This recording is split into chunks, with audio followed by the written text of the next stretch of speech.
Hari ini kita masih belajar tentang Tuhan Yesus dan uang. Dan tema kita, siapa yang lebih kita kasihi? Saudara, kita harus serius membicarakan uang ini. Bukan serius untuk kita pakai, bukan serius untuk kita cari. Tetapi serius untuk kita kenali. Uang ini siapa?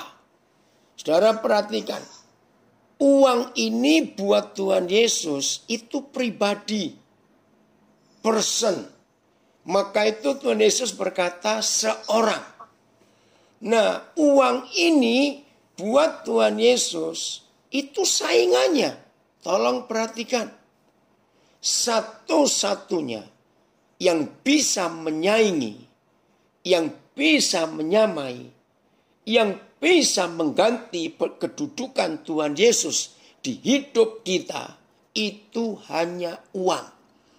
Tidak ada hal lain yang mengancam ketuhanan Yesus kita selain uang. Tidak ada yang lain yang bisa menyaingi dan mengalahkan Tuhan Yesus selain uang. Tolong dicatat. Nah, sedikit sekali gereja membicarakan ini. Maka itu bersyukur kepada Victory Life Community di Kupang. Yang dalam 2 minggu berturut-turut kita belajar mengerti siapa uang itu sesungguhnya. Saya ulangi lagi. Sebelum kita, murid-murid Tuhan Yesus, menempatkan uang sebagai musuhnya Tuhan Yesus, dengar, saya berkata tegas. Sebelum saudara dan saya yang berkata, aku mengasihi Yesus, tetapi kita masih mencintai uang, maka itu namanya pengkhianatan. Saya ulangi, Tuhan Yesus mengatakan uang itu musuhnya dia. Uang itu saingannya dia. Tidak ada kekuatan lain yang bisa mengkudeta Tuhan Yesus dari hidup kita. Saya ulangi, tidak ada kekuatan lain yang bisa mengkudeta Tuhan Yesus dari hidup kita selain uang. Maka itu kalau mulai hari ini, semua kita memasukkan ke benak kita bahwa uang itu musuh utama Tuhan Yesus. Uang itu saingan utama Tuhan Yesus. Uang itu satu-satunya kekuatan yang bisa menggantikan posisi Tuhan Yesus dalam hidup kita. Nah, sebelum saudara memasukkan konsep ini di pikiran kita, maaf, jangan bicara aku mengasihi Yesus. Jangan bicara engkau dahsyat, engkau luar biasa. Jangan. Loh, kenapa? Enggak bisa. Oke, saya baca dulu ayat pertamanya ya, supaya tahu. Matius 6:24. Ini yang bicara Tuhan Yesus. Ini bukan tulisan Matius. Matius hanya menyalin yang Tuhan Yesus katakan hari itu. Matius 6 ayat 24. Tak seorang pun dapat mengabdi kepada 2 bos. 2 masters. Nggak bisa. Tidak seorang pun dapat mengabdi, melayani, menghamba, menyerahkan hidup kepada 2 bos, 2 tuan. Dan begini kata Tuhan Yesus. Karena jika demikian, jika ada orang mengabdi, menghamba, melayani 2 orang bos, tuan, masters, dengarkan. Saya kaget pertama kali disadarkan oleh Roh Kudus. Ya, saya ulangi, tidak ada seorang pun dapat mengabdi kepada 2 bos. Karena jika begitu, jika ada orang itu melayani dua tuan ini, dua bos ini, kitalah ya akan membenci yang seorang dan mengasihi yang lain. Atau ia akan setia kepada yang seorang dan tidak mengindahkan yang lain. Kamu, saudara dan saya, ingat ini. Kamu, saudara dan saya, tidak dapat mengabdi kepada Yesus Tuhan dan uang. Saudara perhatikan kata seorang. Jadi uang itu person, pribadi. Wih, ngeri sekali. Berarti uang itu punya nyawa. Kalau uang itu punya nyawa, berarti uang itu hidup. Menakutkan. Jadi jangan anggap uang yang kertas atau yang koin. Bukan itu. Tapi di balik si kertas dan si koin itu muncul suatu kuasa, sebuah kekuatan yang mengerikan sekali. Saya ulangi kalimat terakhir. Kamu tidak dapat mengabdi kepada Yesus Tuhan dan uang. Harus milih. Lukas 14:33. Ya, kiranya dengan dua ayat ini dan dua-duanya Tuhan Yesus yang mengatakan, maka siapapun yang belajar firman ini dan belum pernah punya konsep bahwa saingan Tuhan Yesus itu bukan setan tapi uang, musuh, rival, atau kata rival, ya Tuhan Yesus itu bukan perjinan, bukan dosa ini, dosa itu, bukan. Uang. Itu rivalnya Tuhan Yesus. Masukkan itu ke benak kita. Saya baca ya Lukas 14 ayat 33. Demikian pula lah. Ya. Tiap-tiap orang. Perhatikan. Demikian pula lah. Tiap orang yang tidak melepaskan dirinya dari segala miliknya. Ini pasti uang. Kira-kira ada yang menolong saya enggak untuk menayangkan? Oke, terima kasih. Ini saudara kita dari Timor Leste. Coba saudara yang dari Kupang, ini Pak Pendeta Yosua Marquez dari Timor Leste memberikan tulisan terjemahan BM, ya. Akhirnya Yesus berkata, demikian juga dengan kamu, tidak seorang pun daripada kamu dapat menjadi pengikutku kecuali dia meninggalkan segala kepunyaannya. Tidak dapat menjadi muridku kalau kita tidak bisa menanggalkan atau melepaskan milik kita. Itu kan kekayaan, itu kan uang.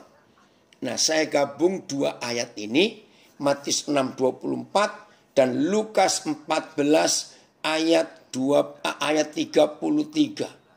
Nggak main-main loh dengan uang itu, saudara.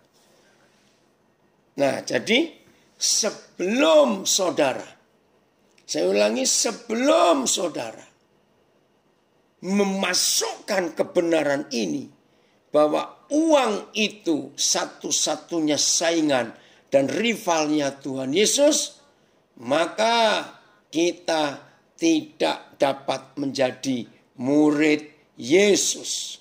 Kembali, Pak Pendeta Marquez menayangkan terjemahan BM untuk Matius 6:24. Tidak seorang pun dapat menjadi hamba kepada dua orang tuan. Dia akan membenci yang seorang dan mengasihi yang lain. Atau dia akan setia kepada yang seorang dan menghina yang lain. Demikianlah kamu tidak dapat menjadi hamba Tuhan dan juga hamba kekayaan. Terjemahan Amplified, terima kasih dari Nabire menunjukkan ini. So then, ini Lukas 14:33 yang Amplified Bible. So then, any of you who does not forsake, ya, enggak meninggalkan, renounce, mengucapkan, surrender claim, ya, menyerahkan hak-haknya, give up, say goodbye. Wah, bagus, ini Amplified. To all he has, kepada semua. Kalau saudara dan saya tidak bisa mengucapkan selamat tinggal, ya, menyerahkan, to all that he has, yang kita miliki, cannot be my disciple. Dari Bali ada komen. Banyak orang, baik yang menjabat pendeta atau pelayan Tuhan, atau bisnismen, maupun pekerja sekuler, jatuh dalam urusan keuangan. Kenapa bisa jatuh? Memang itu target iblis. Maka itu saya ulangi.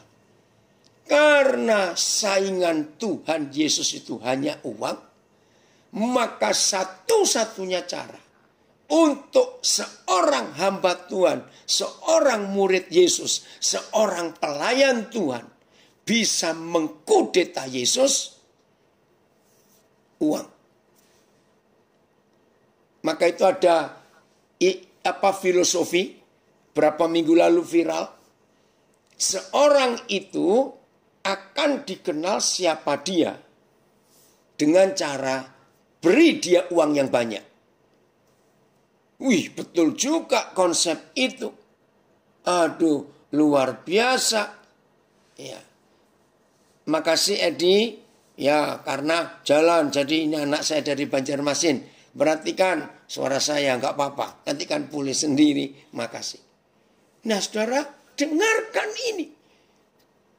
Menakutkan uang itu. Kalau kita beri tempat yang sejajar dengan Tuhan Yesus. Saya beri contoh-contoh kecil saja. Ya, ingat tema kita. Siapa yang lebih kita kasih? Tuhan Yesus atau uang? Karena nggak bisa dua-duanya. Itu sebabnya kita harus mengerti hati Tuhan ini. Maaf, saya berikan beberapa contoh ini berupa sindiran, satir istilahnya, ya. Jangan saudara menerima sebagai hal yang negatif. Tapi ini betul. Dengarkan. Siapa yang ingat ada lagu pujian yang gubah dari gereja Bethel Tabernakel Surabaya, Sound of Praise? Satu-satunya yang ku andalkan, satu-satunya yang ku percaya. Masih ingat ya lagu itu? Nah, saya menemukan. Coba saudara renungkan ini dan coba cerna di benak saudara. Lagu itu saya suka karena bagus sekali untuk mengecek, untuk ngetes apakah Yesus Tuhan itu satu-satunya yang ada di hidup kita atau tidak. Maka itu saya suka nyanyi lagu itu. Pertanyaan saya begini, tolong jawab ya, jangan ada yang marah, jangan ada yang tersinggung.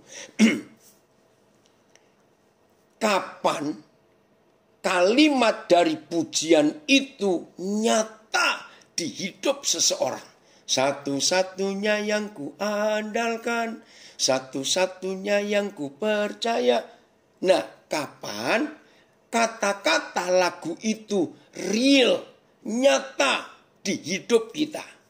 Ketika kita punya uang atau ketika kita sedang tidak punya uang? Ayo jawab.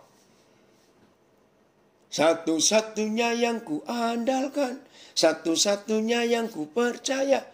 Ya, ada yang ngomong dari Kelapa Gading, ya lagi nggak punya uang saat kepepet. Ini Bu Erni, betul. Maka itu kalau duitmu lagi banyak, jangan nyanyi lagu itu. Nanti ada paduan suara para malaikat di surga yang nyautin saudara. Ketika duitmu banyak, lalu saudara berkata, satu-satunya yang kuandalkan, satu-satunya yang kupercaya. Kalau saudara duitnya sedang banyak, nyanyi lagu kayak begitu, malaikat nyaut, pret, maaf, jangan marah. Bagaimana uang lagi banyak, kok berkata satu-satunya hanya Yesus yang kuandalkan? Gak mungkin. Aduh. Betul tidak? Contoh kedua. Ya, lagi sekali. Jangan ada yang tersinggung. Ada orang kaya sedang sakit. Lalu ke dokter. Bersamaan itu ada orang miskin. Yang sedang sakit dan datang ke dokter yang sama. Akhirnya si kaya dan si miskin dilayani sampai pada satu titik. Wah, ini harus ada biopsi. Nah, saudara ngerti ya, kalau sampai dokter berkata harus ada biopsi, wah ini mengarahnya ke kanker. Akhirnya biopsi berjalan. Berapa hari kemudian dua pasien kaya dan miskin ini datang lagi karena hasilnya akan diberitahu. Maka dengan sedih dan terpaksa, dokter berkata kepada si kaya dan si miskin, maaf, saya harus memberitahu saudara-saudara. Saudara terlambat. Hasil biopsi menunjukkan kanker stadium akhir. Aduh, saudara, orang yang dengar vonis itu seperti kena halilintar. Nah, pertanyaan saya, tapi jangan tersinggung ya, ini cuma diskusi. Pertanyaan saya, dari dua orang ini, mana yang 100% hanya bisa mengandalkan Tuhan? Tolong jawab. Yang di Zoom, yang di IG, yang di FB, tolong jawab. Dari dua orang ini, mana yang 100%? Oh Tuhan. Ya, dari Timor Leste jawab, orang miskin.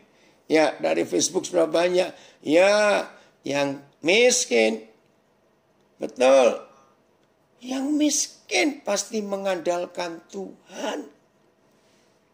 Ini loh faktanya. Nah, jangan tersinggung. Apakah yang kaya tidak bisa mengandalkan Tuhan? Bisa.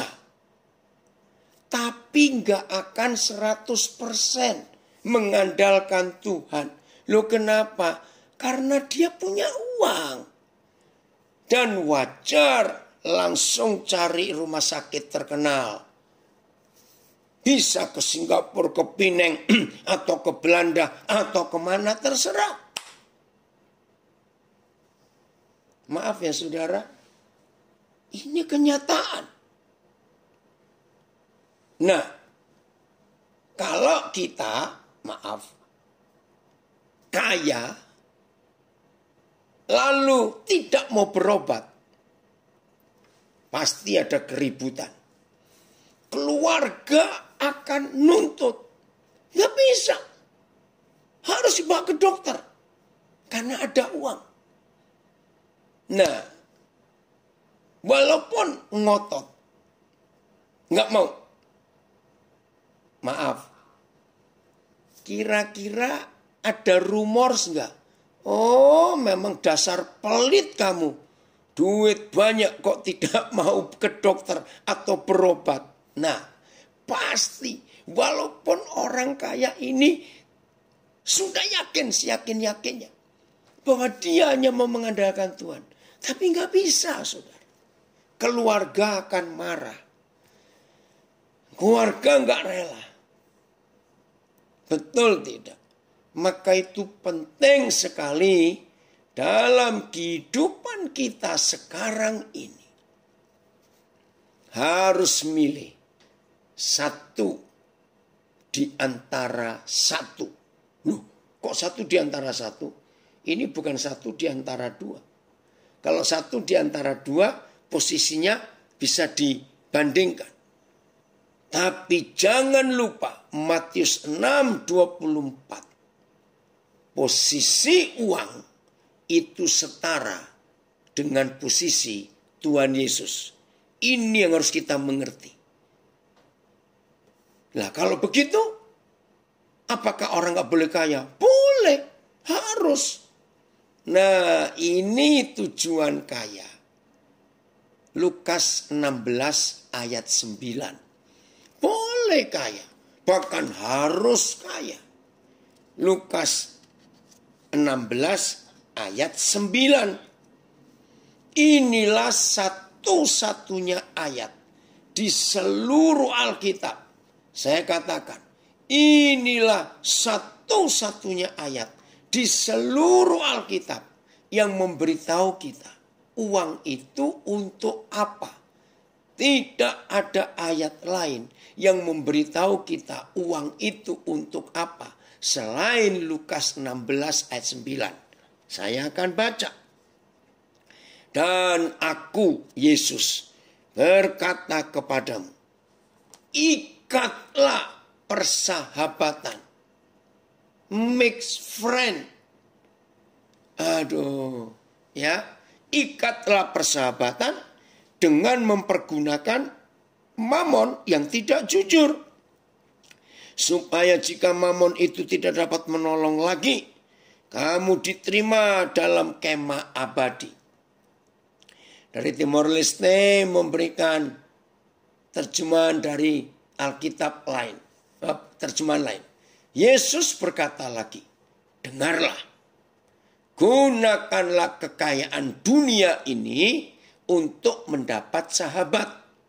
Supaya apabila kekayaan dunia ini lenyap, kamu akan disambut ke dalam tempat kediaman yang abadi. Terima kasih Pak Pendeta Marques yang mengirimkan ayat ini.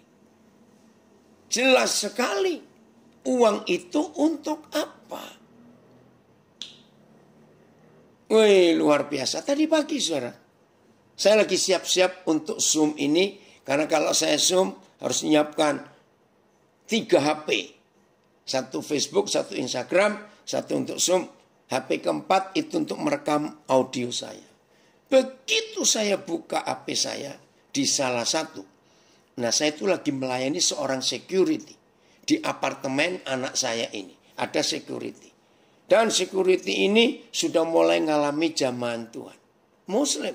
Nurul Alam namanya. Nah ternyata tadi pagi dia tugas malam. Nanti jam 8 ini dia off. Dia kirim berita bahwa pamannya lagi sakit di desa, daerah Sukabumi.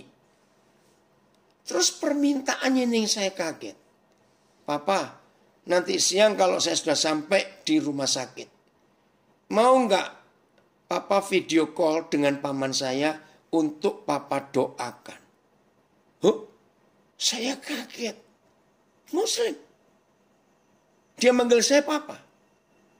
Berapa hari ini saya kalau keluar masuk ada pas dia tugas saya ngomong. Saya punya nomornya WA. Nah terus Roh Kudus tanya. Gerakan saya. Coba kamu tanya. Dia punya ongkos enggak? Karena mendadak. Dan kebetulan besok itu jatah dia libur. Jadi dia bisa pulang. Saudara maaf saya cuma cerita. Langsung saya kirim uang. Saya enggak tanya BPJS-nya ada atau enggak. Jangan. Saudara kalau mau nolong orang berobat jangan tanya BPJS-nya ya. Awas kamu. Saya beri uang. Dia kaget saudara. Dia ngomong begini. Papa ini bukan keluarga langsung saya. Tapi kenapa Papa bisa begitu perhatian? Padahal saya cuma minta nanti Papa doa pakai video call. Saudara, nah inilah arti Lukas 16 ayat 9. Saya gunakan si setan ini. Setan ini, uang itu setan loh. Mamon itu setan. Untuk menjalin persahabatan. Untuk penginjilan. Ini penting. Saudara, mari kita praktekkan firman Tuhan ini. Jadi bukan gak boleh kaya. Saudara dan saya harus seperti Ishak di Kejadian 26. Makin lama makin kaya. Dan tambah lama sangat kaya. Hanya untuk menjalin persahabatan. Nah, dalam bahasa Alkitab, untuk penginjilan. Itu dia. Ayo kita gunakan uang itu untuk penginjilan. Maka itu saya katakan ini satu-satunya ayat dalam seluruh Alkitab. Uang itu untuk apa? Jadi uang itu bukan untuk disimpan. Maaf. Secara psikologis sudah terbukti. Uang banyak, maka jiwa pemiliknya akan merasa secure. Tahu kata secure? Aman. Maka itu dalam istilah perbankan uang. Ya, orang yang urusan uang, banyak uang, pasti ada kata sekuritas. Pada tahu nggak kata sekuritas? Dari kata secure, rasa aman. Nah, saya harus ngomong hari ini. Kalau saudara ingin mengetahui siapa yang kita kasih, Tuhan Yesus atau uang. Begini caranya, ngetesnya, ngeceknya. Kepada siapa kita bersandar. Kepada siapa kita merasa aman. Makasih ya seseorang yang kirim bintang itu. Ini penting sekali. Kalau saudara merasa uang banyak, rasa aman, saldo turun banyak, gelisah. Berarti orang itu lebih mengasihi uang daripada Tuhan Yesus. Maka itu untuk ngecek, untuk ngetes siapa yang lebih kita kasihi, ya jangan marah. Sering-seringlah nggak punya uang.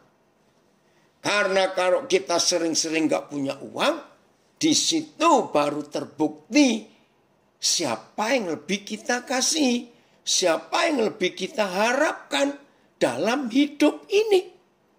Gampang kok. Bahkan sampai saya punya istilah, ya, tapi jangan ada yang marah. Begitu lengketnya seseorang dengan hartanya, begitu rasa amannya kalau dia punya uang. Saya bilang begini, tes saja. Ya, nggak boleh, nggak perlu, maaf ya, dengarkan. Untuk ngecek, ya, untuk ngecek tensi darah kita, itu yang cinta uang loh, akan kelihatan di situ. Nggak usah pakai tensimeter, ya, pakai ukuran, ngecek darahnya tinggi, tekanan tinggi atau rendah, nggak usah. Cek saldonya saja. Orang yang cinta uang, kalau saldonya banyak, tekanan darahnya normal. Kalau saldonya kurang, tekanan darah langsung naik. Itu yang kita harus tahu. Oke, jelas ya? Jadi kita harus meyakinkan diri kita, ya, supaya Yesus tetap Yesus di hidup kita. Tidak ada yang lain. Jangan saudara ngerti tentang orang kaya, orang miskin tadi. Boleh berobat, boleh. Nggak salah. Cuma masalah pengharapannya. Nah, saya kembali ke Lukas 16 ayat 9. Ini menakutkan. Ini menakutkan. Apa yang menakutkan? Dengarkan.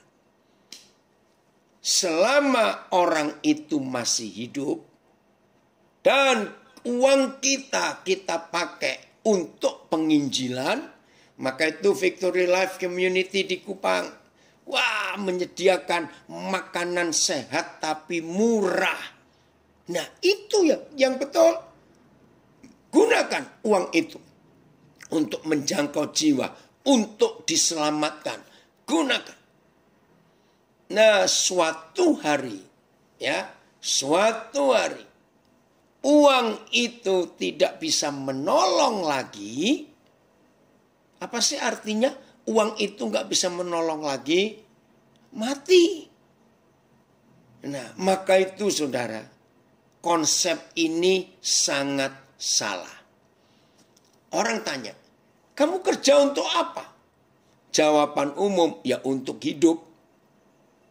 Itu jawaban yang umum. Kamu kerja untuk apa? Untuk hidup. Mulai hari ini saudara harus sadar bahwa jawaban bekerja itu untuk hidup salah 1.000.000%. Banyak betul. Lu kenapa salah? Dengarkan. Kalau ada orang berkata bekerja itu untuk hidup, itu artinya orang kaya nggak mati-mati. Sebab dengan hasil kerjanya dia bisa hidup. Dengan hasil kerjanya dia bisa memperpanjang umur. Maka itu pertanyaan saya. Orang kaya mati juga tidak walaupun banyak duitnya? Ayo, orang kaya mati juga enggak? Mati. Maka itu Tuhan Yesus mengingatkan. Ketika mamon itu tidak bisa menolong kamu lagi, berarti kita harus mati. Tapi selama kita hidup membagikan, menggunakan si mamon untuk menjalin persahabatan, untuk penginjilan, dan waktu kita mati, Tuhan Yesus berkata, saya baca lagi, kamu diterima di dalam kemah abadi. Apa itu kemah abadi? Surga. Nah sekarang saya balik. Betul, mati juga orang kaya kok. Nggak bisa diperpanjang dengan duit nyawa itu. Oke, sekarang saya balik. Jadi kalau ada orang duitnya banyak dan selama hidup tidak menggunakan uangnya untuk menjalin persahabatan, untuk penginjilan, berarti itu orang pelit karena uangnya dipegang kuat-kuat. Dan suatu hari uang itu nggak bisa menolong dia lagi. Dan orang itu mati. Ini masalahnya. Apa lawan kata kemah abadi? Rumah yang kekal? Lawan katanya neraka. Maaf ya saudara. Hanya ada 3 ayat di perjanjian baru. Satu yang Yesus katakan, Lukas 16 ayat 9. 2 yang Paulus katakan di 1 Korintus 6. Yang ketiga yang tercatat di kitab Wahyu pasal 20 atau 21. 3 ayat ini memberi kesadaran kita bahwa orang yang tidak berzina, tidak jahat, tidak membunuh, hidupnya kudus, tapi pelit. Catat, tapi pelit. Maka walaupun dia pendeta, pengkhotbah, penginjil, hamba Tuhan hebat, tapi selama hidupnya pelit dan dia hidup kudus, tidak berzina, tidak ini, tidak itu. Menurut 3 ayat ini, orang itu tetap akan masuk neraka. Catat ini baik-baik. Wih saudara, uang itu sejahat itu. Ini fakta. Bulan Desember yang lalu, salah seorang anak saya yang doktor, dia dosen, ya orang Kupang juga, namanya Dr. Hari Nenubais, memberi saya hasil survei dari satu lembaga survei, saya lupa apa. Kenapa ada koruptor? Nah dalam survei itu 3 besar pertama. 1, 2, 3. Yang 4, 5 seterusnya saya nggak hafal. Saya hafal 3 ini. Saya kaget. Tolong catat. Puji Tuhan, Alabama hadir dari Amerika. Ya, dengar ya. ternyata semua koruptor, semua. Ini yang buat setan itu makin sukses. Catat. Ini lembaga survei. Semua koruptor itu pasti orang yang sudah sangat kaya. Gila nggak ini? Sudah sangat kaya masih merampok. Bukan uangnya. Itu survei. Nomor 1, ranking 1. Diketahui semua koruptor itu pasti orang kaya. Ini fakta. Orang yang tamak, yang rakus. Nomor 2. Posisi nomor 2 dari survei. 99% koruptor itu ternyata punya posisi di lembaga-lembaga keagamaan. Termasuk berapa pendeta. Nah, ini lebih gila lagi. Bayangkan. Posisinya hebat di lembaga-lembaga keagamaan. Tapi masih merampok. Nomor 3 dari hasil survei itu. Rata-rata koruptor pendidikan paling rendah itu S2. Wah, ini celaka sekali. Saya ketika baca hasil survei itu. Itulah memang pekerjaan si Mamon. Yang orang sudah dirasuki. Ngeri sekali. Maka itu dengar aja. Begitu ada koruptor ketangkap. Langsung 3 ini. Pasti dia orang kaya. Pasti dia punya posisi baik di lembaga-lembaga keagamaan. Yang ketiga, gelarnya paling tinggi. Paling rendah. Itu S2. Oke, saya akan baca satu pertanyaan di Facebook saya. Saya nggak kenal siapa ini. Gak punya uang, gak bisa pergi gereja. Siapa yang bilang? Jalan kaki dari rumahmu dan cari gereja yang terdekat. Itu nomor 1. Saya nggak kenal yang tanya siapa ini ya. Nggak punya uang, nggak bisa ke gereja. Salah besar. Kedua, ya tapi kan nggak bisa memberi persembahan. Siapa yang suruh? Pendetamu aja yang minta duit itu. Nggak apa-apa, nggak punya uang. Nggak usah memberi persembahan. Memang nggak punya. Jangan alasan. Nomor 3. Kata pergi gereja itu sudah salah. Sebab gereja itu adalah kita. Jadi kalau kita nggak punya uang. Kita tetap bisa beribadah. Apalagi sekarang. Ya, kita nggak punya uang. Tetap bisa mengasihi Tuhan. Itu jawabannya. Maka itu selama kita hidup. Uang itu kita pakai untuk apa? Penting sekali. Ya, saya akan baca ada kiriman dari Timor Leste. Ya, tentang Matius 19 ayat 21. Terjemahan BM. BM ini apa ya?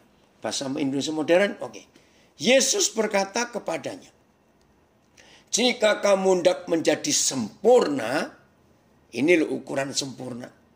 Pergilah, jual segala sesuatu yang kamu miliki, dan berikan uangnya kepada orang miskin. Maka kamu akan beroleh harta di surga. Kemudian marilah, ikutlah aku. Ya, ada yang nambahin komen di Instagram. Iya betul. Kadang kalau nggak punya uang malu ke ibadah, nanti persembahannya gimana? Wong amplopnya ada 2, kadang-kadang lebih. Itulah menyedihkan. Ya, jelas. Nah, saya akan uraikan dari Matius 19 ini supaya kita tahu. Masih ingat kisah ini? Satu hari Tuhan Yesus didatangi seorang muda yang kaya. Semua kita pasti masih ingat kisah ini. Akhirnya dengan kekerenannya, kemewahannya, kemegahannya. Anak muda ini bertanya kepada Tuhan Yesus. Guru, apa yang harus aku perbuat supaya aku bisa masuk surga? Masih ingat ya? Tuhan Yesus berkata, hei anak muda, Luar biasa kamu, masih muda, tapi sudah memikirkan surga. Kerjakan hukum Musa. Janganlah. Saudara, Tuhan Yesus dibuat kaget. Ternyata anak muda ini jawab, Guru, semua itu sudah kulakukan. Terus dia tanyanya itu gagah. Nah, ya karena waktu saya nggak bisa baca ayat itu. Dia ngomong begini, Guru, semua itu sudah aku lakukan. Terus dia, kalau saya pakai istilah keren, apalagi yang harus aku lakukan? Nah, orang muda kaya ini yakin seyakin-yakinnya. Sudah mentok. Tuhan Yesus nggak mungkin kejar dia lagi dengan pertanyaan dan permintaan yang lain. Ya karena semua hukum Musa sudah dia lakukan. Saya saja bangga pada anak muda sehebat itu. Nah karena dia tanya apa yang masih kurang untuk aku ke surga. Woi, jawabannya membuat anak muda itu kecewa. Baca nanti ya Matius 19 itu. Kecewa karena Tuhan Yesus jawab tadi. Ada satu lagi yang kurang. Jual seluruh milikmu. Bagikan kepada orang miskin. Wih saudara. Dia kaget. Ternyata tidak bisa melakukan semuanya itu. Ya kecewa. Berarti dia nggak bisa masuk surga. Di Zoom ada yang komen dari Kupang. Rata-rata pengikut Kristus dan rasul-rasul, pendiri gereja, mengakhiri masa hidupnya tanpa harta. Yang ditinggalkan, betul. Tinggalkan warisan iman kepada anak cucu kita. Karena kalau kita meninggalkan warisan iman pada anak cucu kita, pasti mereka nggak akan berantem. Maaf ya orang kaya, saya bilang begini. Anak-anak ya rata-rata baiklah. Tapi mantu-mantu, betul tidak? Maafkan saya. Mantu-mantu yang tahu mertuanya kaya raya. Mulai itu gosok suaminya, gosok istrinya. Ributlah antar saudara, lalu antar ipar. Mulai saingan idih. Maka itu jangan wariskan kekayaan kepada anak cucu kita. Wariskan iman dan takut akan Tuhan.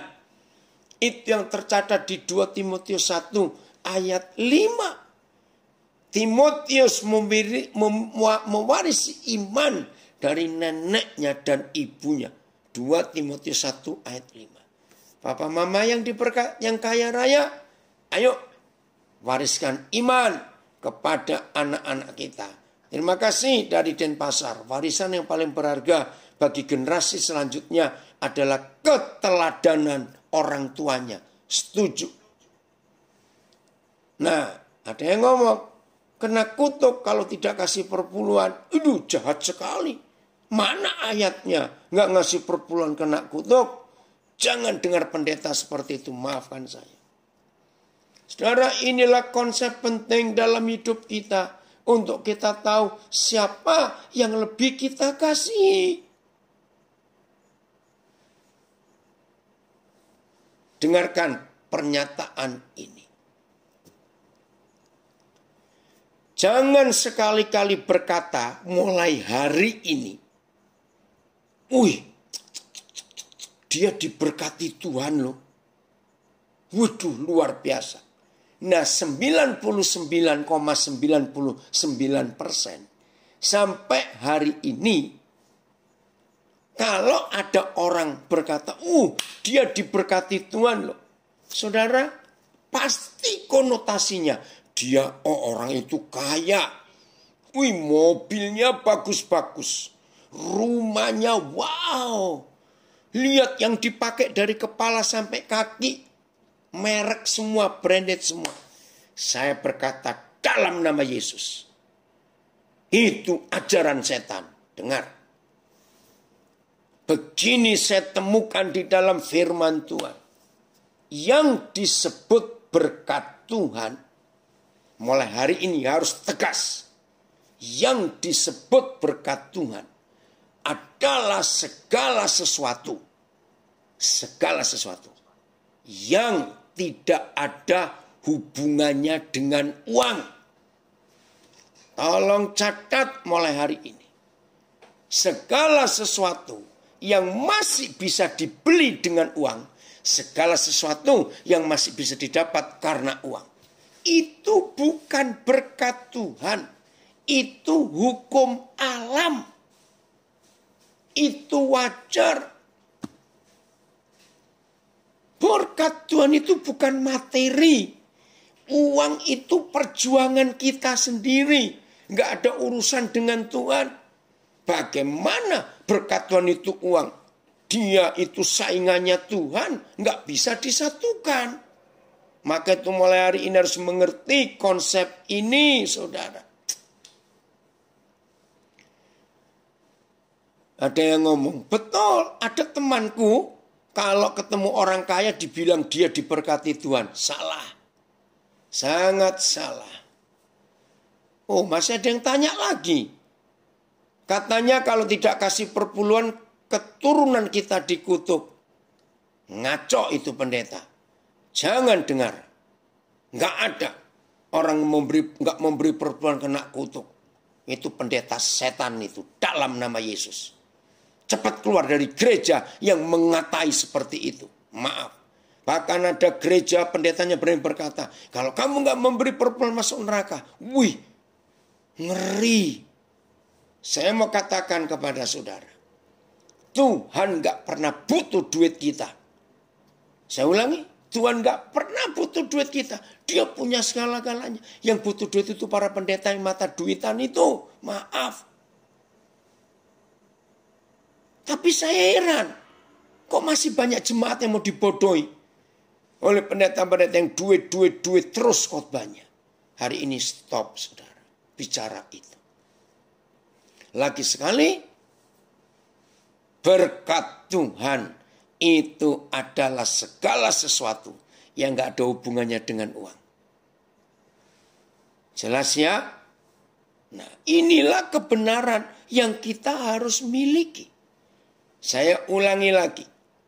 Menurut Matius 6:24, rival atau kata rival, saingan, musuh Tuhan itu uang. Itu Matius 6:24. Jadi jangan disatukan. Nggak bisa. Ini dua partai yang bermusuhan sejak dulu.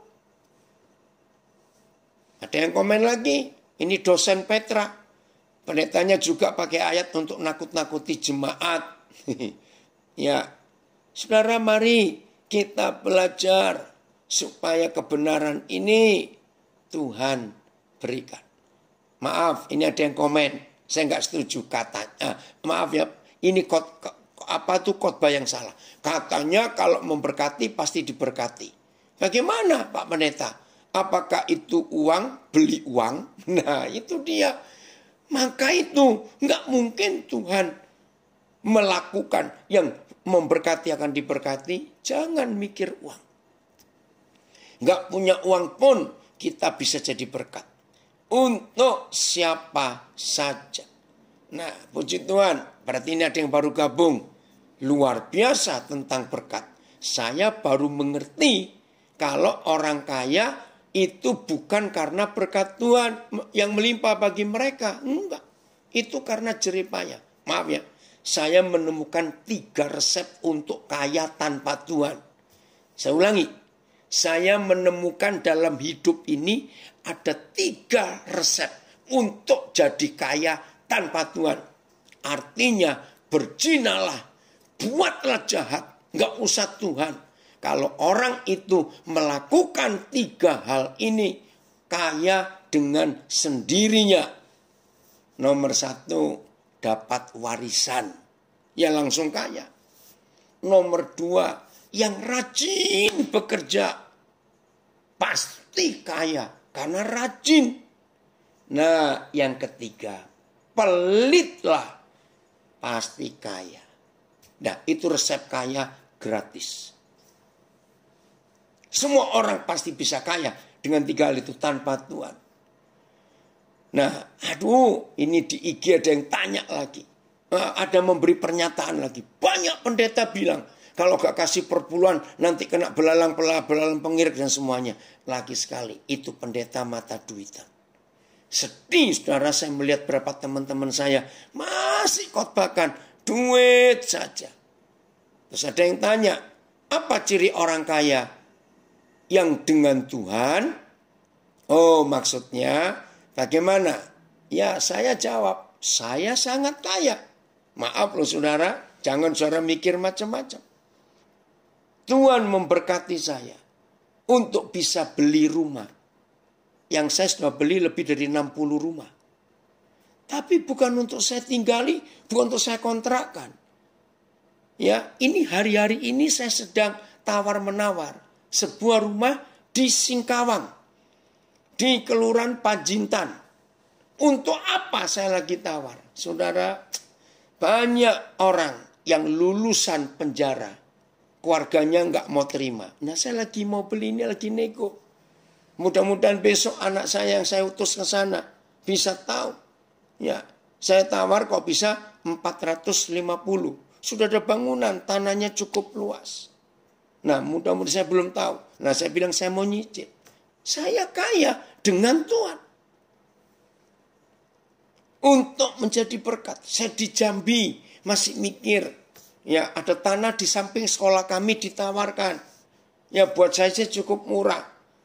Karena orangnya juga tahu sekolah ini menjadi berkat buat masyarakat di sekitar. Ini lagi nego.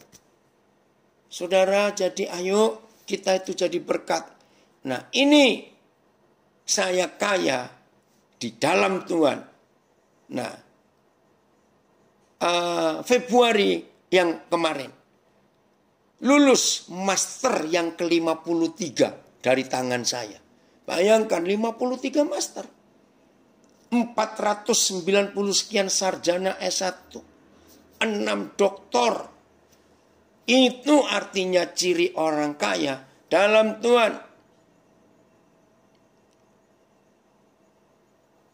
Oh, saya mau baca ini kiriman dari Jerman. Ya, dari Jerman Tengah. Ya. Bahasa Inggrisnya.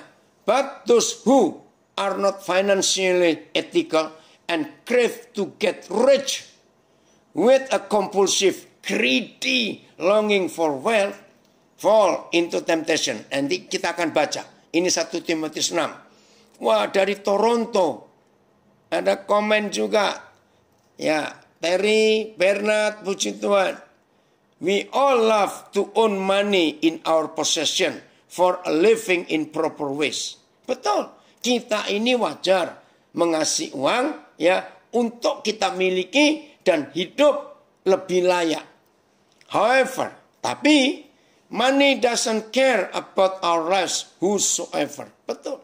Kita sibuk dengan uang, kekayaan. Tapi ternyata kekayaan itu nggak pernah peduli dengan kita. Wih, Bernard dari Toronto menuliskan ini benar. Kekayaan itu nggak pernah peduli dengan kita loh. Kita mau sakit, mau apa, mana kekayaan itu pernah peduli. So, don't let the money own our love, no matter what. Wah, ini pernyataan bagus, ya. Makasih Bernard. Jadi, jangan kita membiarkan uang itu, sebentar. So, don't let the money own our love. Jadi, jangan biarkan uang itu mengambil kasih yang sesungguhnya. Ya, ntar saya harus foto ini bagus sekali. Pernyataan dari Toronto. Saudara Bernard Hartstein. Ya, oke. Thank you Bernard. Kau dan sangat diberkati. Ya, jadi saudara tidak ada yang lain yang bisa. Oke. Oh, betul. Tanpa uang kami Kinarya Coop ya tidak bisa bantu ya. Ya nanti akan hubungi ya dengan Kak Vicky. Jadi inilah kebenaran yang kita harus tahu saudara. Hebat sekali kalau Tuhan kita tempatkan di posisi yang benar. 1 Timotius 6 kita akan baca.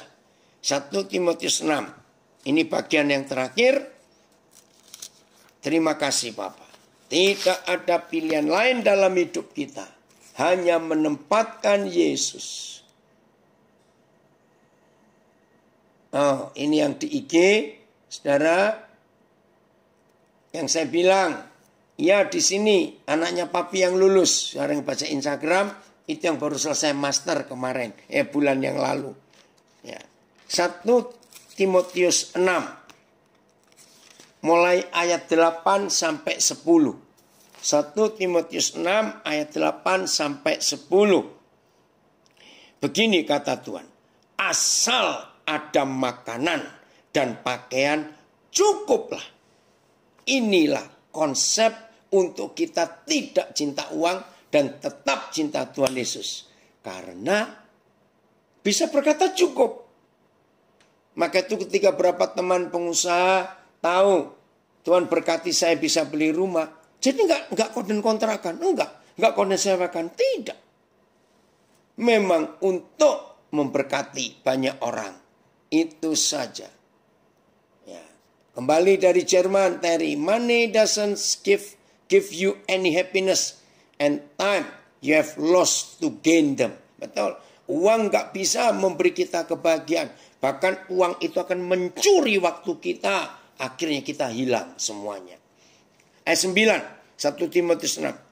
Tetapi mereka yang ingin kaya terjatuh ke dalam pencobaan, ke dalam jerat, dan ke dalam berbagai-bagai nafsu yang hampa dan yang mencelakakan, yang menenggelamkan manusia ke dalam keruntuhan dan kebinasaan. Karena akar segala kejahatan ialah cinta uang. Sebab oleh memburu uanglah beberapa orang telah menyimpang dari iman dan menyiksa dirinya dengan berbagai-bagai duka. Renungkan lagi 1 Timotius 6 ayat 8 sampai 10. Mengerikan. Tapi ya aneh loh saudara. Walaupun begitu mengerikan, orang ya tetap kejar setan itu. Saya kejar setan itu. Tapi bukan untuk keperluan kami. Tapi untuk memberkati banyak orang. Oke. Saya bacakan dari Timor Leste. 1 Timotius 6 ayat 10.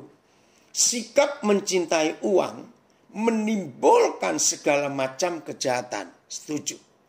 Ada orang yang mengejar uang sehingga menyangkal Kristus dan akhirnya menderita serta berduka cita. Itu uang. Ayat terakhir. Matius 28. Nah bagi yang belum tahu, saudara akan syok. Serius akan syok. Matius 28 mulai ayat yang ke-11. Ini ayat yang terakhir. Oh Tuhan tolong kami untuk kami tetap cinta Tuhan Yesus, tidak cinta uang. Matius 28 ayat 11 sampai 15. Ngeri saudara. Dusta mahkamah agama. Izinkan saya mengganti. Mahkamah agama, kalau generasi modern ini namanya sinode gereja. Sinodal. Itu mahkamah agama. Maaf ya saudara. Sudah bukan rahasia. Dalam waktu 15 tahun terakhir ini. Tidak sedikit sinode-sinode gereja yang mengadakan rapat sinode. Dan disebut rapat sinode itu pasti untuk penggantian pemilihan baru ketuanya, ketua sinodenya. Nah bukan rahasia lagi. Oh Tuhan ampuni kami. Tidak sedikit gereja-gereja mengadakan sidang sinode pakai money politik, pakai politik uang.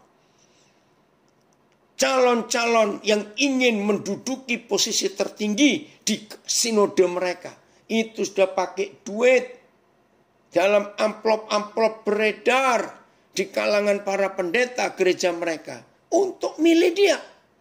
Ini sinode dan itu sudah tercatat di kitab Injil ini berapa ribu tahun yang lalu. Ketika mereka di tengah jalan, datanglah beberapa orang dari penjaga itu ke kota dan memberitahukan segala yang terjadi itu kepada imam-imam kepala, tokoh-tokoh rohaniawan hebat. Apa sih yang terjadi? Nah, ini kan serdadu-serdadu tentara Romawi yang disuruh menjaga kubur Yesus. Tiba-tiba mereka dikejutkan. Malaikat datang membuka pintu kubur dari batu yang besar. Dan Yesus keluar bangkit. Wih, mereka ketakutan. Nah, mereka lari ke kota memberitahukan kepada imam-imam kepala. Lihat ayat 12. Dan sesudah berunding dengan tua-tua, mereka mengambil keputusan. Siapa mereka? Rohaniawan-rohaniawan tingkat tinggi. Mereka mengambil keputusan lalu memberikan sejumlah besar uang. Ngeri. Kepada serdadu-serdadu itu. Jadi politik uang, money politik sudah terjadi ribuan tahun yang lalu. Dan yang lebih sadis pelakunya di dalam gereja. Maka itu sejarah mencatat. Money laundering, tahu ya, pencucian uang hasil kejahatan 100%. Dunia sudah membuktikan. Pencucian uang hasil kejahatan itu paling aman kalau dicuci di dalam masjid, kuil, kelenteng, vihara, gereja. Udah diam, gak usah diskusi. Ini fakta. Dan ini terjadi sampai sekarang. Maka itu ingat ya saudara. Uang itu bukan sekedar untuk kita miliki, untuk kita bisa belanja. Tapi uang itu saingan Tuhan Yesus. Rivalnya. Jangan lupa. Maka itu kita tidak bisa mendudukkan dia bersama-sama dengan Yesus di hidup kita. Tidak bisa. Harus pilih. Ayat 13. Dan berkata, kamu harus mengatakan bahwa murid-muridnya datang malam-malam dan mencurinya ketika kamu sedang tidur. Wih, ngeri. Ini politik uang. Dan apabila hal ini kedengaran oleh wali negeri, kami akan berbicara dengan dia sehingga kamu tidak beroleh kesulitan apa-apa. Jahat uang itu. Yang mengerikan ayat 15. Mereka, para serdadu itu, menerima uang itu dan berbuat seperti yang dipesankan kepada mereka. Apa pesannya? Hei, jangan bilang Yesus bangkit ya. Tapi murid-muridnya malam-malam curi mayatnya waktu kamu sedang tidur. Lihat kalimat terakhir ayat 15. Ngeri sadisnya uang itu seperti ini. Dan cerita ini, cerita apa? Penipuan kebohongan terbesar dalam sejarah manusia. Yesus tidak bangkit tapi dicuri. Dan cerita ini tersiar di antara orang Yahudi sampai sekarang ini. Jadi kalau masih kesempatan dunia ada 50 tahun yang akan datang. Orang sempat membaca tulisan ini. Berarti 50 tahun yang akan datang pun. Kebohongan uang ini, kebohongan setan itu masih didengar sama oleh orang Yahudi. Saya simpulkan begini. Siapa masih ingat di perjanjian lama? Hampir semua yang Yahweh Tuhan kerjakan. Selalu ada tulisan. Hal itu ada sampai hari ini. Ingat ya. Banyak mujizat Tuhan. Banyak mujizat Tuhan Yahweh. Di perjanjian lama. Dan ada akhiran. Dan hal itu ada sampai hari ini. Air di Yeriko. Airnya ada. Enggak tahu ada apanya. Orang hamil minum keguguran. Orang minum sakit. Tapi Nabi mentahirkan air itu. Dan ditulis di kitab Raja-Raja. Dan hal itu ada sampai hari ini. Nah begini. Kalau yang Papa kerjakan. Ya, itu tetap ada sampai hari ini dengan kuasanya yang dahsyat. Ternyata yang uang kerjakan juga tetap ada sampai hari ini. Sadar enggak? Bahwa kekuatan Tuhan dan kekuatan uang itu sejajar. Karena dua-dua kalau bekerja dampaknya ada sampai hari ini. Kalau masih ada di antara saudara masih lebih cinta uang dari Tuhan Yesus, nggak bisa. Dan catat, saudara dan saya tidak bisa mencintai dua orang ini dengan hal yang sama, disamakan. Tidak bisa. Ingat namanya cemburuan, Keluaran 34 ayat 14. Jadi saudara dan saya tidak bisa mengasihi Tuhan dan mengasihi uang bersamaan, nggak bisa. Cepat pilih. Ayo kita gunakan uang untuk memberkati banyak orang. Haleluya. Maka itu selama saya hidup, saya terus akan berjuang. Akan berjuang. Untuk menyatakan kemuliaan Tuhan dengan uang yang saya terima. Baik dengan Tuhan memberikan lewat banyak orang. Tuhan memberkati kita semua. Victory Life Community yang ada di Kupang. Satu hal yang luar biasa untuk kita boleh belajar dalam 2 minggu berturut-turut ini. Dari Kupang ada komentar. Kekristenan jadi hancur ketika pemimpinnya tidak memberikan pengajaran seperti yang telah Yesus ajarkan. Betul.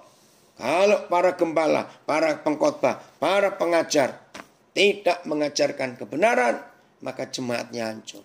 Saudara, mari kita hidup sungguh-sungguh di dalam kebenaran. Tuhan Yesus memberkati kita semuanya. Selamat mengasihi Tuhan lebih daripada apapun. Tempatkan uang yang paling bawah dalam hidup kita. Kalau uang kita tempatkan di kepala kita, maka uang menjajah kita. Tapi kalau uang kita letakkan di bawah kaki kita, maka uang kita taklukkan. Puji Tuhan. Selamat, Tuhan Yesus memberkati.